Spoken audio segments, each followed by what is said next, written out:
मैं मेरे पार्टी शिवसेना और हमारे नेता एकनाथ शिंदे जी की तरफ से इस बिल का पूरी तरीके से समर्थन करता हूं और आज एक ऐतिहासिक दिन है। अरे बैठिए बैठिए, अरे हो गया। अरविंद सावंत जी बैठिए। आप please address to this chair please. आज सबसे बड़ा महत्वपूर्ण दिन है, उस पर भी आऊंगा। महत्वपूर्ण दिन है कि पहले 370, फिर ट्रिपल तलाक और आज सीएए और आज गरीब मुस्लिम भाइयों के उद्धार के लिए ये वक्त का बिल इस सदन में लाया गया है। आज यहां पर कुछ साथी, अरे पुराने नहीं, अभी भी हो सकते हो, उनको तो पहला प्रश्न मुझे पूछना है कि आज हरी जैकेट जो है बुधवार के लिए पहनी है या आज वक्त के लिए खास करके अरविंद सावंत जी ड्रेसअप करके आए थे। यहां पर मुझे उनका भाषण सुनते वक्त बहुत वेदना हुई,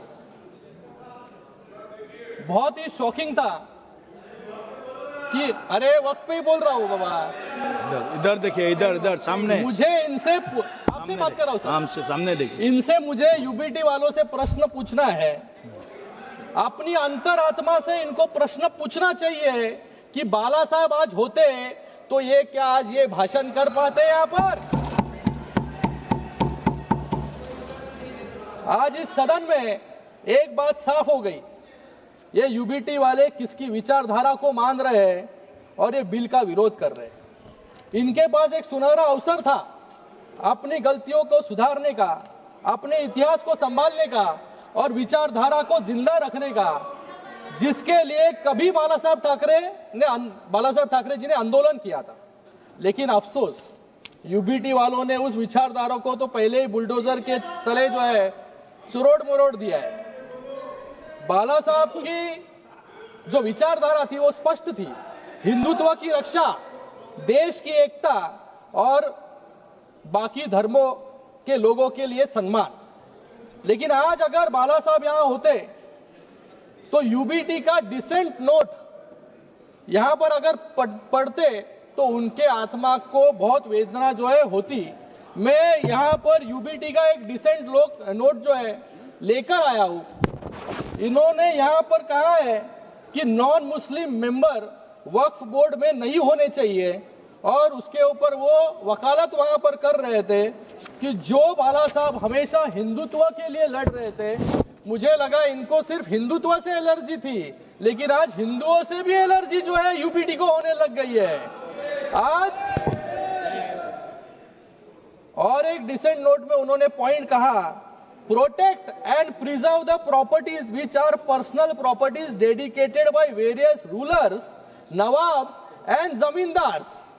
हम ऐसे ही नहीं कहते कि औरंगजेब के विचारधारा पे इन लोग चल रहे हैं, अफजल खान के विचारधारा पे चल रहे हैं, लेकिन अभी उनके प्रॉपर्टी को प्रोटेक्ट करने के लिए खुलेआम जो है पत्र लिखने का काम भी यूबीटी वालों ने किया है। और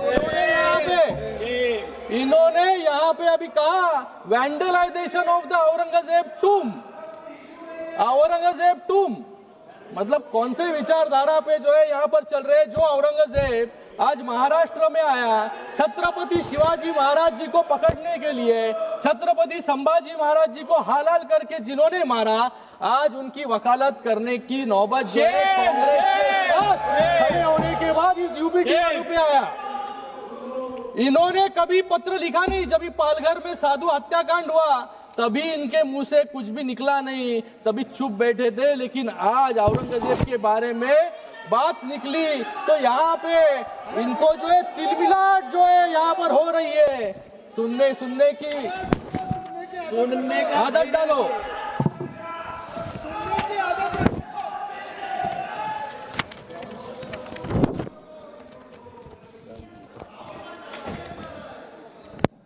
मैं यहाँ पर इन्होंने और कहा, यहाँ पर 370 कलम हटाने के बाद कश्मीर में क्या हुआ।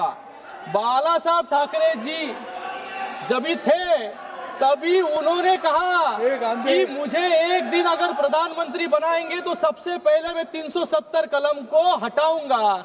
आज वो 370 कलम को यहाँ पर क्यों हटाया, ऐसा प्रश्न पूछने का काम यहाँ पर कर रहे हैं। और उसी के साथ में राम मंदिर के बारे में भी कहा इन्होंने कि जो सपना बाला साहब ने देखा था राम मंदिर का, कि राम मंदिर बनाने के बाद क्या हुआ, ये भी प्रश्न पूछने की नौबत जो है आज यूबीटी पे आ गई है। मुझे लगता है कि आज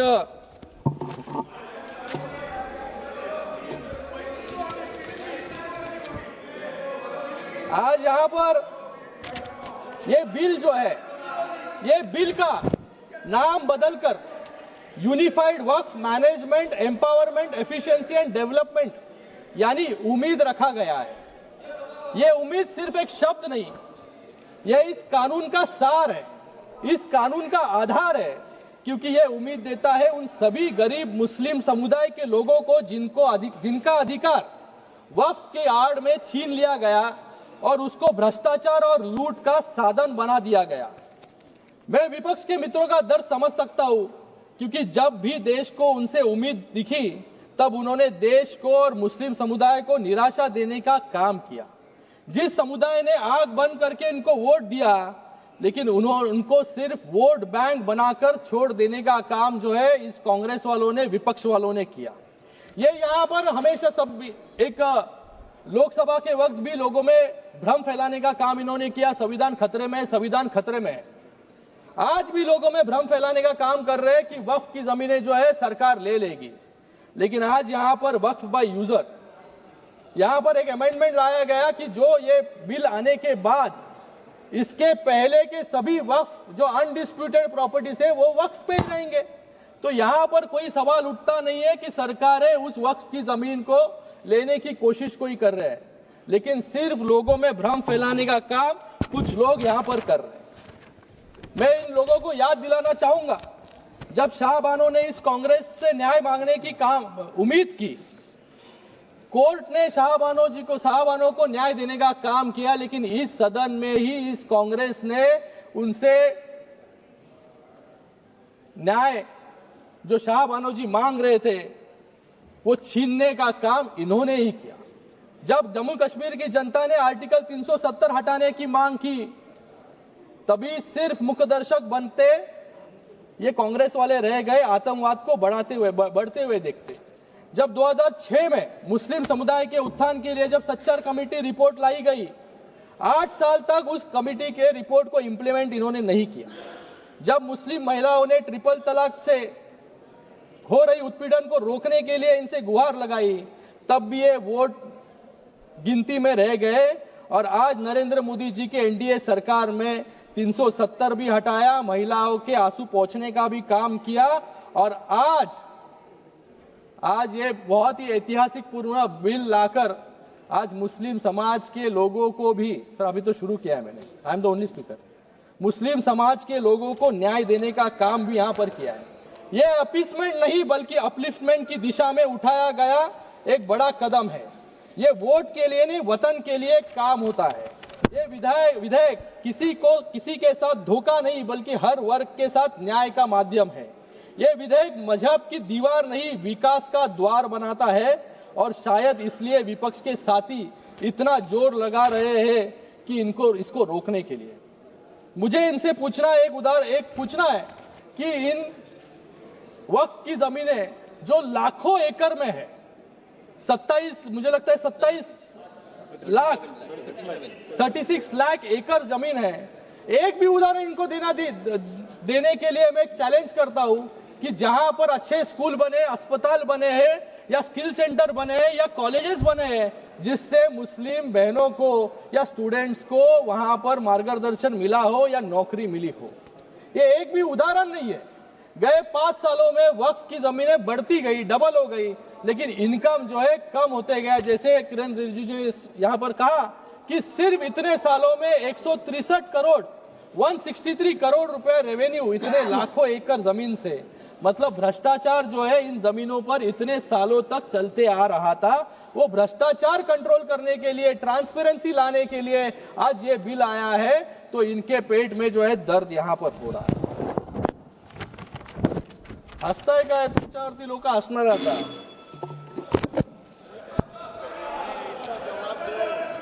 आज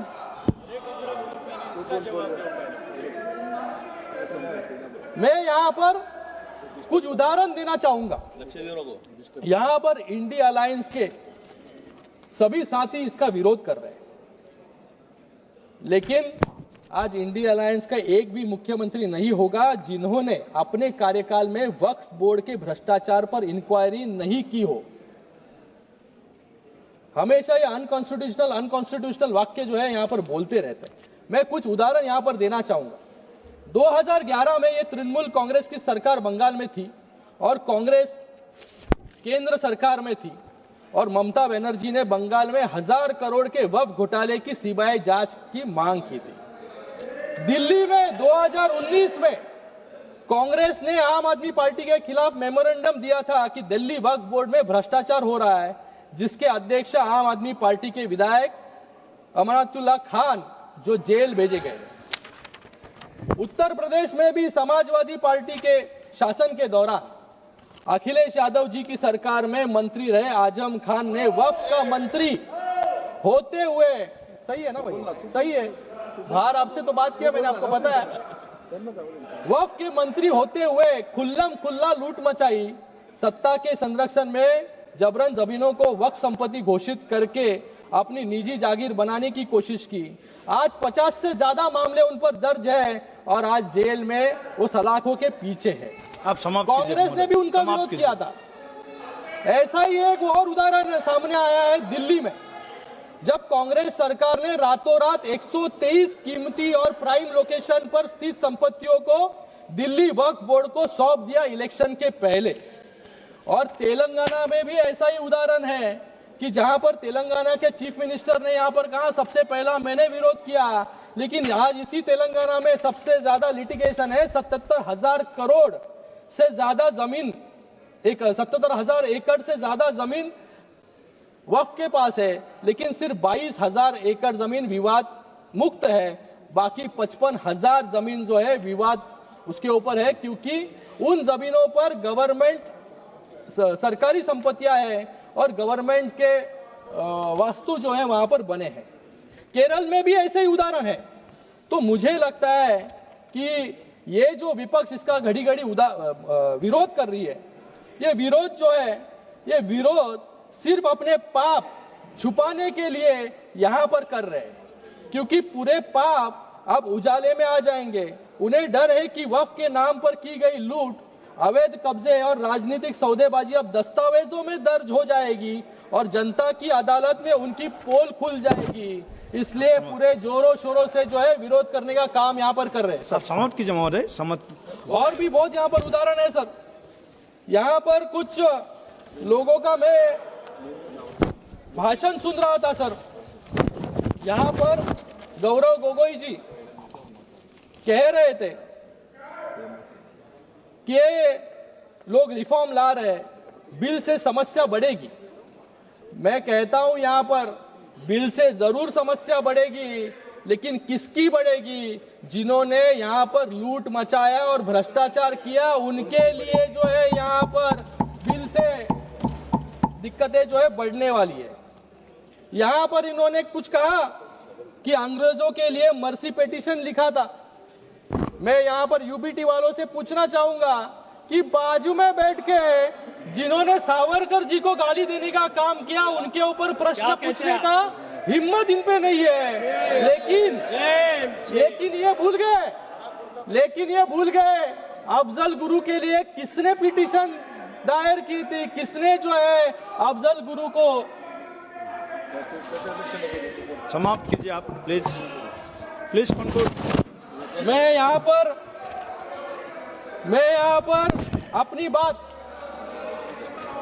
अपनी बात समाप्त करने से पहले, ये जो बिल है 2011-12 में 25% मुसलमान गरीब रेखा से नीचे थे। ये आंकड़ा सिर्फ एक संख्या नहीं बल्कि एक कड़वा सच है जो दशकों से चली आ रही उपेक्षा और तुष्टीकरण की नीतियों का परिणाम है। वक्फ संशोधन विधेयक 2025 इस दिशा में एक क्रांतिकारी कदम है। यह बिल न तो किसी समुदाय के खिलाफ है, न ही किसी के धार्मिक भावनाओं को ठेस पहुंचाने के लिए। यह बिल पारदर्शिता लाने का वादा करता है। ये वक्फ संपत्तियों को अवैध कब्जों से मुक्त करने का संकल्प लेके आता है। धन्यवाद माननीय महोदय, और धन्यवाद। सबसे बढ़कर एक लाइन में खत्म सबसे बढ़कर ये उन मुसलमानों को सशक्त बनाने का रास्ता खोलता है जिन्हें सालों तक कमजोर रखा गया। वक्फ की संपत्तियों जो मुस्लिम समुदाय के कल्याण के लिए थी, लंबे समय से भ्रष्टाचार, कुप्रबंध और अतिक्रमण की भेंट चढ़ती रही। इस बिल के जरिए सरकार ये सुनिश्चित करना चाहती है कि इन संपत्तियों का सही इस्तेमाल हो, शिक्षा के लिए, रोजगार के लिए, गरीबी से जूझ रहे मुस्लिम भाई बहनों के उत्थान के लिए। ये बिल मुसलमानों को मजबूत करने का औजार है, न कि उनका हक छीनने का कोई यहाँ पर धन्यवाद। हमारा विचार है। मैं एक समाप्त करूंगा। देश की उन्नति के लिए नए वक्त के साथ चलना होगा। देश के उन्नति के लिए नए वक्त के साथ चलना होगा और मुसलमान भाइयों और बहनों की तरक्की के लिए नए वक्फ के साथ आगे बढ़ना होगा। धन्यवाद। लेटेस्ट अपडेट्स और ताजा तरीन खबरों के लिए TV1 इंडिया लाइव को सब्सक्राइब कीजिए और नोटिफिकेशन पाने के लिए बेल आइकॉन को दबाना मत भूलिए।